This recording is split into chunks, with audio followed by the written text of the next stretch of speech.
बात आएगी मानव में पोषण। बात समझ में आ गया? मानव में पोषण, ये सबसे पहली बात। मानव में पोषण कैसे होती है, मानव में पोषण किस प्रकार से होगी, है ना? तो सबसे पहले हम लोग इसका क्या पढ़ना पड़ेगा, पूरा का पूरा तंत्र पढ़ना पड़ेगा। क्या पढ़ना पड़ेगा? पूरा का पूरा तंत्र पढ़ना पड़ेगा, यानी कि मनुष्य का आहार नाल। सबसे पहले क्या पढ़ना पड़ेगा? मनुष्य का आहार नाल। ठीक है, मनुष्य का आहार नाल। आहार नाल क्या होता है मनुष्य का? मतलब ये कहां से शुरू होती है? सबसे पहले देखो, ये कहां से शुरू होती है? मुख गुहा से शुरू होती है। ठीक है, और कहा मुख गुहा से मल द्वार तक, कहां तक? मल द्वार तक फैली होती है। मल द्वार तक फैली होती है। कौन भाई? आहार नाल हमारा फैली होती है। हाँ, मनुष्य का जो आहार नाल होता है मुख गुहा से मल द्वार तक फैली होती है। डायग्राम के साथ भी बताएंगे, टेंशन नहीं लेना। मुख गुहा से मल द्वार तक क्या होता है? फैली हुई होती है। कौन? आहार नाल। बात समझ में आ गया? इसकी लंबाई करीब कितनी होती है? लंबाई करीब 8 से 10 मीटर होती है। कितनी होती है? 8 से 10 मीटर होती है। इस क्वेश्चन को, इस पॉइंट को दिमाग में रखना, क्योंकि ये बार बार पूछा जाता है ऑब्जेक्टिव में। मनुष्य के आहार नाल की लंबाई, समझ में आ गया? ये बार बार मैट्रिक बोर्ड के एग्जाम में, है ना, माध्यमिक परीक्षा में बराबर पूछी गई है कि आहार नाल, ऑब्जेक्टिव में, कि आहार नाल की लंबाई क्या होती है। तो क्या बोलोगे? करीब 8 से 10 मीटर होती है। बात समझ में आ गए? दूसरी बात, ये कहां से कहां तक फैला होता है? मुख गुहा से मल द्वार तक फैला होता है। हमारा मुख गुहा से लेके मल द्वार तक जितना सिस्टम है ना, उस सभी सिस्टम को हम लोग कौन सा नाल बोलते हैं? आहार नाल बोलते हैं। और इस आहार नाल में किसकी क्रिया होती है? पाचन की क्रिया होती है। तो इस पूरे तंत्र को हम लोग पाचन तंत्र के नाम से जानते हैं। किस तंत्र के नाम से जानते हैं? पाचन तंत्र के नाम से जानते हैं। ये पूरा का पूरा पाचन तंत्र, यानी कि पाचन की क्रिया किसके अंदर होती है? आहार नाल के अंदर होती है। शुरू तो होती है मुख से और मल द्वार पे जाके निष्कासित होके खत्म होती है। उसके बीच में क्या क्या प्रोसेस होता है, उसके बीच में क्या क्या प्रोसेस होता है, उस पूरे प्रोसेस को पढ़े तो चैप्टर खत्म हो जाएगी। ये पूरा प्रोसेस है, मतलब हर एक चीज के बारे में जानना होगा, पूरा प्रोसेस के बारे में जानना होगा कि मुंह से शुरू होने तक और मल द्वार तक में कितना क्रिया है, कैसे भोजन जटिल से सरल में बदलता है, क्या क्या आती है, हर एक ऑर्गन का जो जो हमारा अंग है, जो पाचन क्रिया में मुख्य उम्मीदवार है, जो मेन काम करने वाला है, उसका काम क्या क्या है, उसकी क्वालिटी क्या क्या है, पाचक रस कितने प्रकार की होती है, ग्रंथियां कितने प्रकार की होती है, ये सब चीज के बारे में पूरा का पूरा मनुष्य के पाचन की क्रिया में पढ़ेंगे। बात समझ में आ गया? तो अगर हमारा आहार नाल, मनुष्य का आहार नाल जो कि मुख गुहा से मलद्वार तक फैली होती है, दूसरा इसकी लंबाई करीब 8 से 10 मीटर होती है। कितनी होती है? 8 से 10 मीटर होती है। इस बात को दिमाग में बैठा लेना, क्योंकि इसको नहीं भूलना, मनुष्य की आहार नाल की लंबाई को मत भूलना। बात समझ में आ गया? अगर मुख गुहा से आहार नाल शुरू होती है तो पहला टॉपिक हम मुख गुहा को ही ले लेते हैं, पहला टॉपिक मुख गुहा को ही ले लेते हैं, क्योंकि आहार नाल मेरा मुख गुहा से मलद्वार तक फैला है ना, तो हम लोग क्या करेंगे? मुख गुहा को ही पहला पॉइंट बनाते हैं। कोई दिक्कत नहीं, चलो पहला पॉइंट बनाते हैं हम लोग मुख गुहा को। मुख गुहा क्या हुई? आहार नाल का सबसे पहला भाग है ना। पहला पॉइंट क्या ले लेंगे? मुख गुहा। बात समझ में आ गई? मुख गुहा क्या हुआ?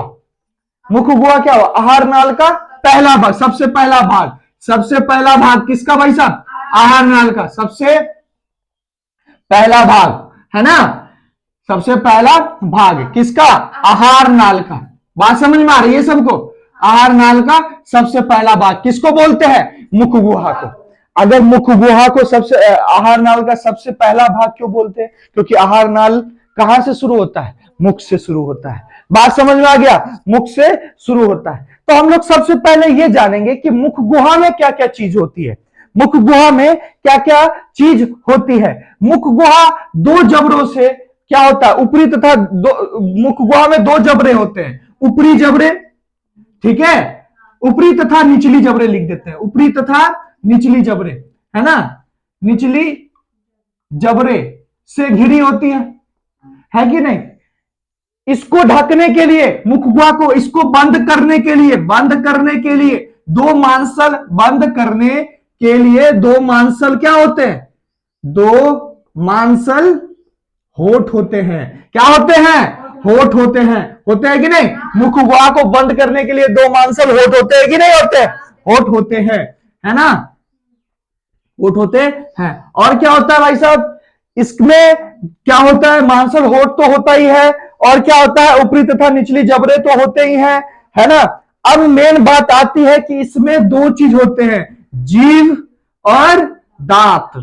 जीभ और दांत होते हैं। क्या होते हैं? जीभ और दांत होते हैं। ये पॉइंट तो आ गया, है ना? ये पॉइंट तो आ गया, जीभ और दांत होते हैं। तो पहले अगर जीभ और दांत होते हैं तो पहली बात हम लोग जीभ और दांत के बारे में जाने। सबसे पहले हम लोग जीभ को जानते हैं। जीभ में क्या मौजूद होती है?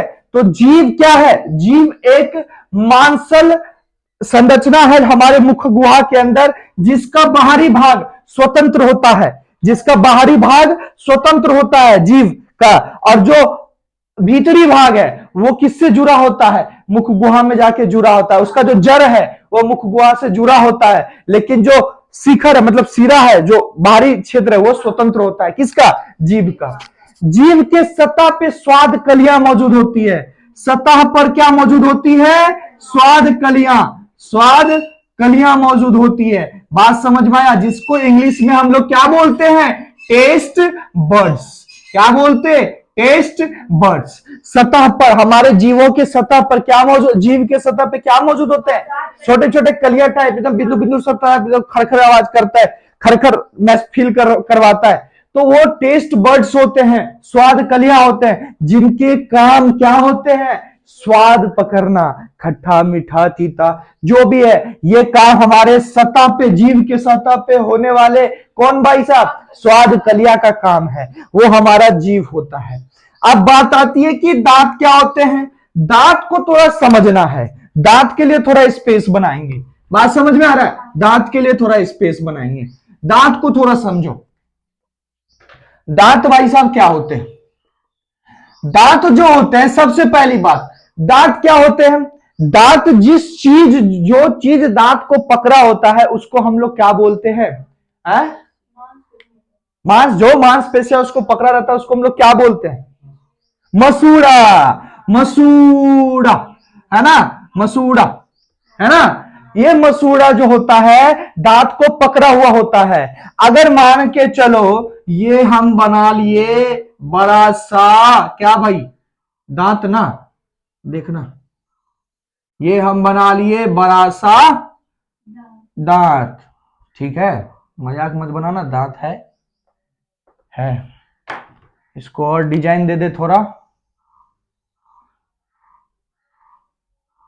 है? ये मांसपेशिया में लगा हुआ है ना? है। जस्ट इमेजिन कि दांत है ना? मान लो दांत है, क्या मान लोगे?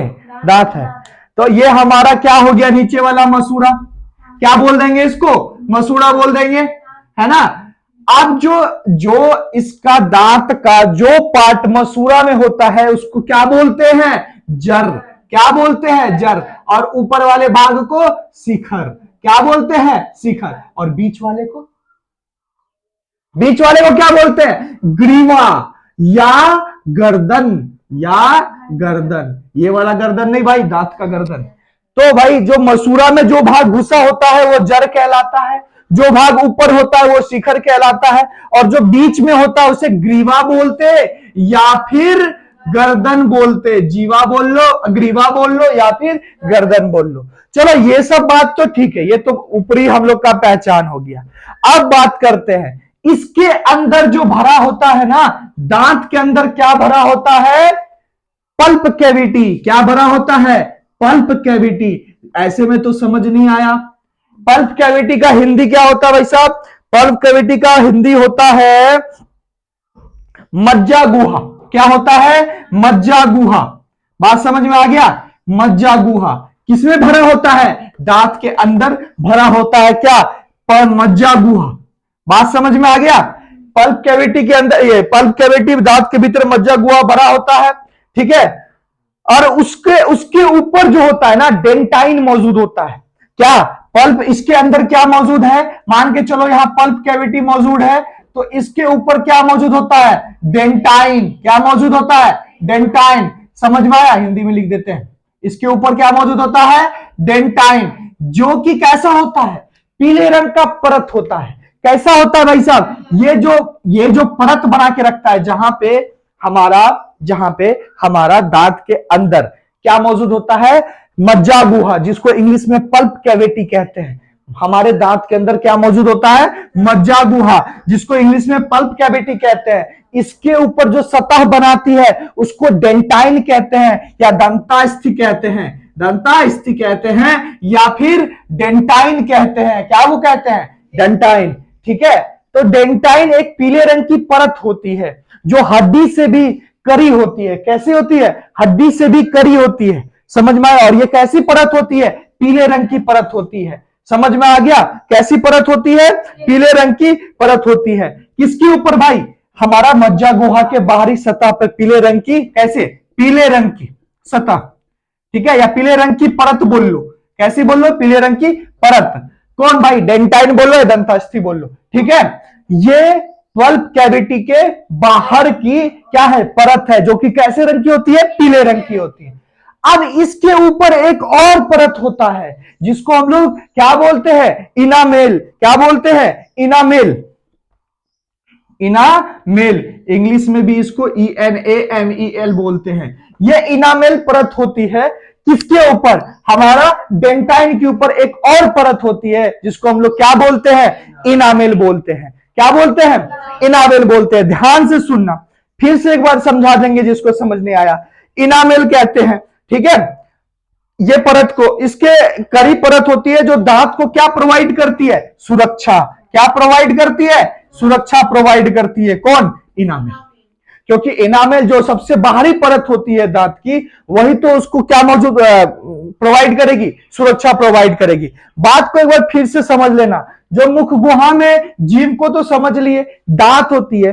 दांत का ये प्रकार का जो जिसमें दांत जुड़ा होता है वो मसूड़ कहलाता है। मसूड़ा कह लो। मसूड़ा के जो भाग दांत का मसूड़ा के अंदर घुसा हुआ उसको जड़ कहते हैं। ऊपरी भाग जो बाहर है उसको शिखर कहते हैं, और बीच वाली भाग ग्रीवा या फिर गर्दन कहते हैं, ठीक है।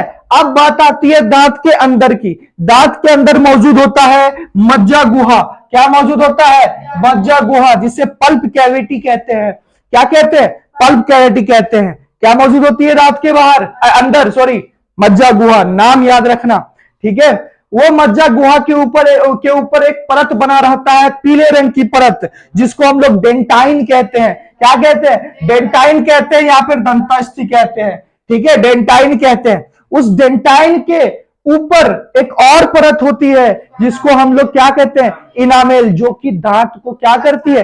सुरक्षा प्रोवाइड करती है। डेंटाइन कैसा होता है? हड्डी से भी करी होती है। बात समझो। पीले रंग की परत होती है, उसके ऊपर का परत इनामेल कहलाता है। तो इस प्रकार हमारा दांत होता है। क्या होता है? तो इस प्रकार पूरा दांत का सिस्टम होता है। बात समझ में आ गई? अगर तुमसे कोई पूछा दांत के अंदर क्या मौजूद होती है, तो मज्जा गुहा बोलोगे। क्या बोलोगे? मज्जा गुहा मौजूद होती है। दूसरी बात, दांत का मज्जा गुहा किस परत से घिरी होती है? डेंटाइन से, जो कि हड्डी से भी करी होती है और पीले रंग की परत होती है। और डेंटाइन के ऊपर एक और परत होता है, जिसको इनामेल कहते हैं, जो कि हमारे दांत को क्या प्रोवाइड करती है? सुरक्षा प्रोवाइड करती है। बात पूरा समझ में आ गया? कोई दांत में दिक्कत? अब आते हैं कि दांत हमारे मुख गुहा में कितने प्रकार के होते हैं। कितने प्रकार के होते हैं? दांत हमारे मुख गुहा में 4 प्रकार के होते हैं। कितने प्रकार के होते हैं? 4 प्रकार के होते हैं दांत भाई साहब, 4 प्रकार। पहला, दूसरा, तीसरा, चौथा। पहला दांत क्या होता है? कतरनक। क्या बोलोगे इसको? कतरनक। या क्या बोलोगे? इंसाइजर। इंसाइजर इंग्लिश में भाई साहब, इंग्लिश में क्या बोलोगे? INCISOR, incisor. बात समझ में आ गया? दूसरा दांत क्या होता है? भेदक। क्या होता है? भेदक, जिसको क्या बोलते हो या केनाइन, के नाइन, है ना। इसको इंग्लिश में क्या लिखते हो, CANINE, ऐसा है क्या, केनाइन, है ना, केनाइन। उसके बाद क्या होता है, अग्रचर्वर्णक, यही होता है जी, अग्रचर्वर्णक, है ना, या फिर या प्रीमोलर, क्या, प्रीमोलर, इंग्लिश में इसको क्या बोलोगे, प्रीमोलर। बात समझ में आ गया। अब जो अंतिम दांत होती है वो होती है चरवर्णक, है ना, चरवर्णक या मोलर, या मोलर, है ना। इसको इंग्लिश में क्या बोलोगे, MOLAR। ये 4 प्रकार की दांत होती है। पहला कतरनक या इंसाइजर, है ना, दूसरा भेदक या केनाइन, तीसरा अग्रचर्वर्णक या प्रीमोलर, है ना, और इसका चौथा चरवर्णक या मोलर। बात समझ में आया। ये दोनों नाम याद होना चाहिए, कतरनक मतलब इंसाइजर। मेन बात तो आती है 4 प्रकार का दांत है तो कार्य भी तो अलग अलग होगा, सभी दांत का कार्य भी तो अलग अलग होगा कि नहीं होगा। जब प्रकार अलग है तो क्या अलग होगा, कार्य अलग होगा। बात समझ में आ रही है सबको। जो कतरनक है ये काम करती है चूहे की तरह कुतरने की। किसका काम करती है, कुतरने का काम हमारा कतरनक दांत करता है। चूहे की तरह कुतरने का जो काम होता है वो काम कौन करता है, कतरनक। और शेर की तरह चीर फाड़ करने का काम हमारा भेदक करता है। चीर फाड़ क्या करता है, चीर फाड़, कौन भाई साहब, हमारा भेदक। जो दांत का इस्तेमाल हम चीर फाड़ करने के लिए करते हैं, जब मीट खाते हो या चीर फाड़ के लिए, वो हमारा क्या होता है, भेदक दांत होता है। अब कुतरने का काम जो करता है वो कौन सा होता है, कतरनक या इंसाइजर। सीधी सी बात समझो ना, सीजर होता है ना, याद रखने के लिए, सीजर नाम में साइजर है, दैट मीन सीजर। सीजर कुतरने का काम करती है ना, ऐसे कुतर, तो वो उसमें समझ है ना, कुतरने का काम कौन सा काम करती है। अगर तुमसे पूछ दिया जाए कि दांतों के सभी प्रकार तथा उनके कार्य को लिखिए, तब हम लोग कैसे लिखेंगे कि कुतरने का काम भाई साहब मेरा कतरनक करता है, ना, चीर फाड़ का काम हमारा भेदक करता है। और ये दोनों साहब जो है ना, इन दोनों को काम है चबाने का। किसका काम है, चबाने का, दोनों का। एक आगे वाला चरवर्णक दांत होता है और एक पीछे वाला, तो अग्र चरवर्णक और चरवर्णक होता है। प्री मोलर और मोलर, इन दोनों का काम होता है भोजन को, हमारा जो भोजन है, हमारा जो आहार है, उसको जटिल से सरल में बदलना, चबाना, ठीक है ना, चबाना। हमारा दांत जब, ये तो हो गया सारे दांत का फंक्शन, कुतरने का, कतरनक, भेदक, चीरफाड़, है ना, चीरफाड़ वाला काम कौन करता है, भेदक करता है। बात समझ, ये तो हमारा दांत हो गया। ये दांत का मोस्टली काम क्या है, हमारे भोजन को चबाने का। तो जिस प्रकार का भोजन होगा उस प्रकार का दांत अपना अपना काम, और कुतरने वाला कोई चीज होगा तो हमारा कतरनक वहां पे काम करेगी। चीरफाड़ वाला भोजन होगा तो चबाने वाला, तो सब प्रकार का काम है। पहले क्या करते हो, दांत से चीरते हो, फिर उसको अंदर लेते हो प्रीमोलर और मोलर के पास, जो उसको क्या करती है, चबाती है। तो भाई साहब जब चबा रहा होता है, जब दांत अपना क्रिया कर रही होती है, तभी एक और चीज मुख गुहा में होता है जो अपना कार्य कर रहा होता है। क्या होता है वो सब, उसको भी देखते हैं। जब दांत भोजन को चबा रही होती है तब मुख गुहा के अंदर एक और चीज होती है जो अपना कार्य कर रही होती है उसी टाइम, उसको कहते हैं लार ग्रंथि। क्या बोलते हैं, लार ग्रंथि। लार ग्रंथि इंग्लिश में बोलो तो स्लाइवरी ग्लैंड्स, स्लाइवरी ग्लैंड्स, समझे। ये कितने प्रकार के लार ग्रंथि होते हैं, 3 जोड़ी लार ग्रंथि होते हैं। कितने जोड़ी लार ग्रंथि होते हैं, 3 जोड़ी लार ग्रंथि होते हैं। बात समझ में आ रही है सबको, है ना। स्लाइवरी ग्लैंड हमारे मुख गुहा के अंदर कितने जोड़ी में पाए जाते हैं, 3 जोड़ी में। अब कहोगे कि अगर ये लार ग्रंथि का काम क्या होता है, इनका काम होता है लार निकालना। लार निकालना, जो कि लार निकालते हैं उसको इंग्लिश में स्लाइवा कहते हैं, SLIVA, स्लाइवा, है ना। ये क्या कहते हैं, ये स्लाइवा, यानी कि हिंदी में इसको लार कहते हैं। अरे यार, लार कहते हैं, क्या बोलते हैं, लार बोलते हैं। बहुत इंसान के मुख से सोते समय निकलता है, वो हमारा स्लाइवा ही होता है। क्या होता है, स्लाइवा ही होता है, वही लार होते हैं, जो कि 3 जोड़ी लार ग्रंथि होते हैं उससे निकलते हैं। निकल के कहां आते हैं, मुख गुहा में। कुछ हमारा स्लाइवा नलिकाएं यानी कि लार नलिकाएं द्वारा कहां आती है? मुख गुहा में। लार हमारी नलिकाएं द्वारा कहां आती है? मुख गुहा में। जब हमारा दांत वो अपना काम कर रहा होता है तभी वहां पे लार पहुंच जाता है और लार उस भोजन के साथ मिलके उस भोजन को ग्रास नली में उतरने आसानी से उतर सके उसको लसलसा कर देता है। कैसा कर देता है? लसलसा कर देता है। लसलसा करने वाला काम जो है भाई साहब यही करते हैं। कौन? लार, जिसको स्लाइवा कहते हैं। जिसको क्या बोलते हैं? स्लाइवा कहते हैं। जब दांत भोजन चबा रही होती है यानी कि उसका टुकड़ा कर रही होती है, पूरी तरह से उसको तोड़ रही होती है, लेकिन तब तक अगर लार नहीं जाता तो उसको हमें निगलने में, हमारे ग्रास नली में वो जब जाता था हमें पेन होती है, वो गरता, क्योंकि इजली वो जो ग्रास नली में गति होती है जिसको क्रमागंज कुंचन गति कहते हैं, जिस गति से हमारे अंदर जाती है भोजन, उसको आगे पढ़ेंगे, उसको भी पढ़ना है, ऐसा नहीं है कि नहीं पढ़ना है। अभी तो मुख गुहा के बारे में पढ़ रहे हैं ना। ग्रास नली तक गए? कहां है? ग्रास नली तक गए क्या? नहीं गए। अभी बस इतनी दूर के एरिया के बारे में बात कर रहे हैं कि मुख गुहा में क्या क्या होते, बस उस पे जब जाएंगे ग्रास नली पे तब सब कुछ पढ़ेंगे। तो अभी समझ पा रहे हो, 3 जोड़ी लार ग्रंथि होती है जो कि क्या पैदा करती है? लार, स्लाइवा, जो मुख गुहा में आती है और दांत जब उसको चबा रहे होते हैं वो उसके साथ, भोजन के साथ मिलके उसको लसलसापन ला देती है, जिसके वजह से हमारे निगल द्वार द्वारा ग्रास नली में जाके वो इजीली, आसानी से हमारे अमाशय तक पहुंच जाती है। कहां तक पहुंच जाती है? अमाशय तक पहुंच जाती है। तो भाई साहब लार ग्रंथि का काम तो लार को उपलब्ध करवाना है। तो वो 3 जोड़ी लार ग्रंथि कौन कौन है? 3 जोड़ी लार ग्रंथि कौन कौन है? पहला है पैरोटिड। क्या है? पैरोटिड। पैरोटिड लार ग्रंथि। पैरोटिड लार ग्रंथि, जिसको इंग्लिश में लिखेंगे तो कैसे लिखेंगे? पैरोटिड स्लेवरी, है ना, स्लेवरी ग्लैंड। ठीक है। दूसरा क्या आता है? हैं? बोलो। सब मैंडीबुलर। सब मैंडीबुलर। क्या बोलोगे? सब मैंडीबुलर, है ना, सब मैंडीबुलर लार ग्रंथि। ठीक है, पढ़ने में नहीं हो रहा है क्या? पढ़ो इसको, सब मैंडीबुलर लार ग्रंथि। इसको इंग्लिश में भी ऐसे ही लिखते हैं, SUB, सब मैंडी, है ना, बुलर स्लेवरी ग्लैंड्स, है ना, स्लेवरी ग्लैंड। और तीसरा भाई साहब सबलिंगुअल। क्या बोलते हैं उसको? सबलिंगुअल, है ना, सबलिंगुअल, सबलिंगुअल, है ना, सबलिंगुअल लार ग्रंथि। लार ग्रंथि, इसको इंग्लिश में भी बोलते हैं वही चीज, सबलिंगुअल, है ना यार, सबलिंगुअल स्लेवरी ग्लैंड, है कि नहीं?